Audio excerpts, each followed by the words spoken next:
it is me again. It's Becky, and I'm filming from today the media room in the house, which means the room that we've painted blue that has a TV in it.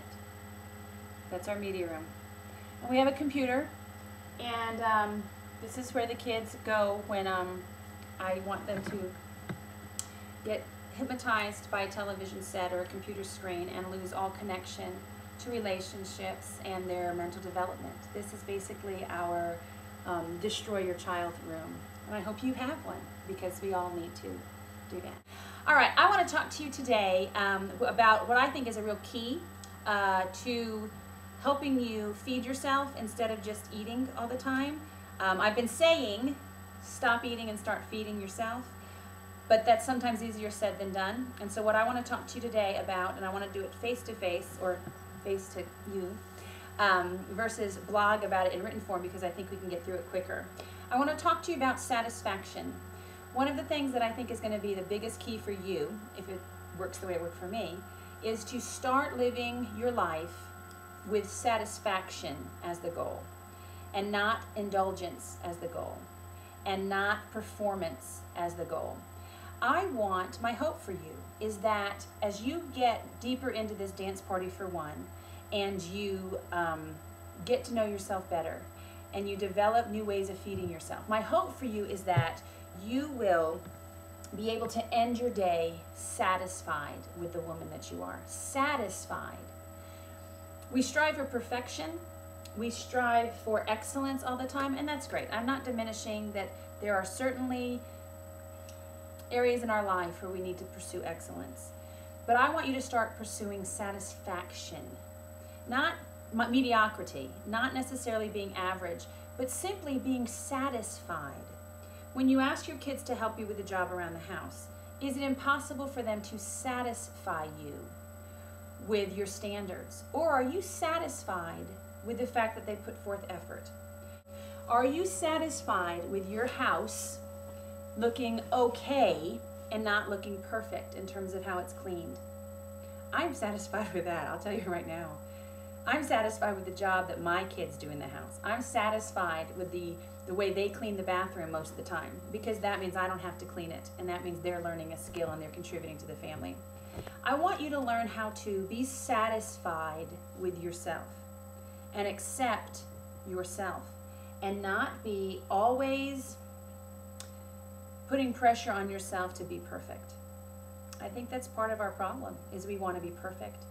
And especially if we're looking at a messy house and we don't think we've got the time to finish it, if we can't make it perfect, we don't even start. And I think that's how we are with ourselves. This whole weight loss thing, it takes time. This whole getting your life back on track, this finding out who you are and who you want to be, that takes time, that takes work. It is not an instant thing, and it's not a perfect process, and it doesn't yield a perfect result. So one of the things you're going to have to do is learn about satisfaction. And I want to teach you how to eat for satisfaction, all right? I've told you already, I've shared with you, at least in written format, that I didn't give up anything. I didn't give up a single food that I loved when I decided to change my life. I didn't give up bacon. I love me some bacon. I didn't give up lasagna. I didn't give up French toast. I didn't give up peanut butter cups. I didn't give up grape slushes. I didn't give up what I love. But I learned to be satisfied with smaller portions of all of those things. I have realized that it is the first bite of a Reese's peanut butter cup that satisfies. It is the first bite of cheesecake that really makes me happy. It is the first glass of wine. I should say the first sip, but it's probably the first glass. It's the first glass. It's the first portion that meets my emotional craving. It's the second bite, the second little portion, that reminds me of why I wanted that first bite so badly. And what I learned is that it's the third bite that gives me enough of a taste that I hunger for it again. I eat what I want. But if I choose to eat something that is certainly higher in fat, higher in carbs, higher in calories, and in general, just not real good for my body. I try my hardest to limit myself to 3 bites. The first bite is to satisfy the emotional craving.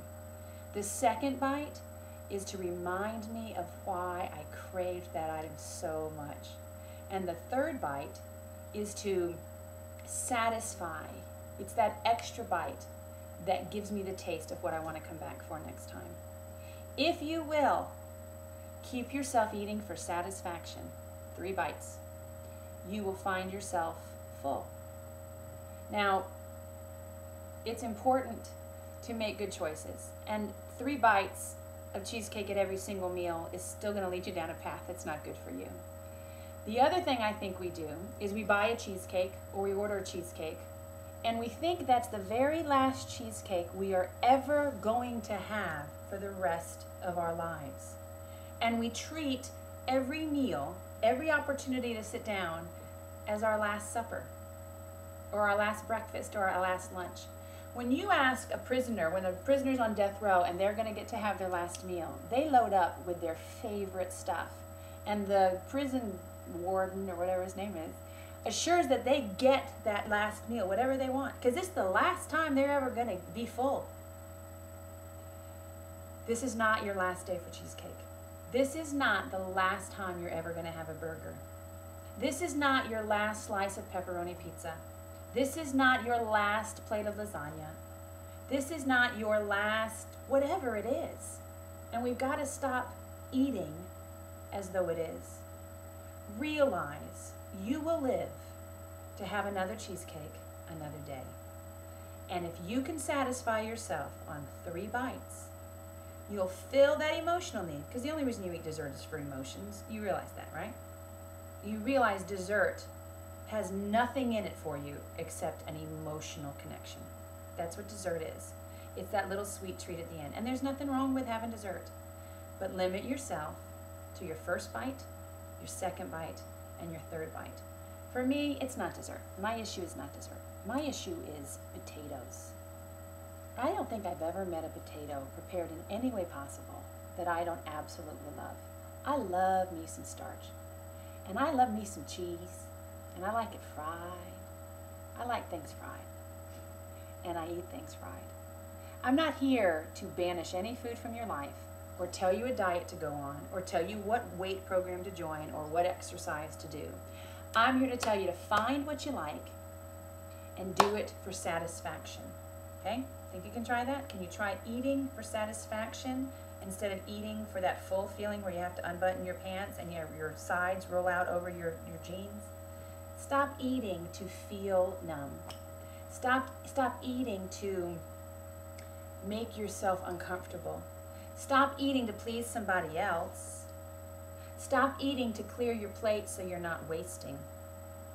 Stop eating stuff you hate eating because you think you have to eat it in order to lose weight. Make a list of what you love. That's your task this week. Make a list of the foods you love and think of the next time you can eat them, eating 3 bites. That's it. Stay in touch with us at danceparty.blogspot.com, Twitter at danceparty41, yeah. And then I'm also adding a Gmail so that you can contact me by Gmail and send me your notes to danceparty41@gmail.com. All those addresses are going here across the screen because we run a professional organization.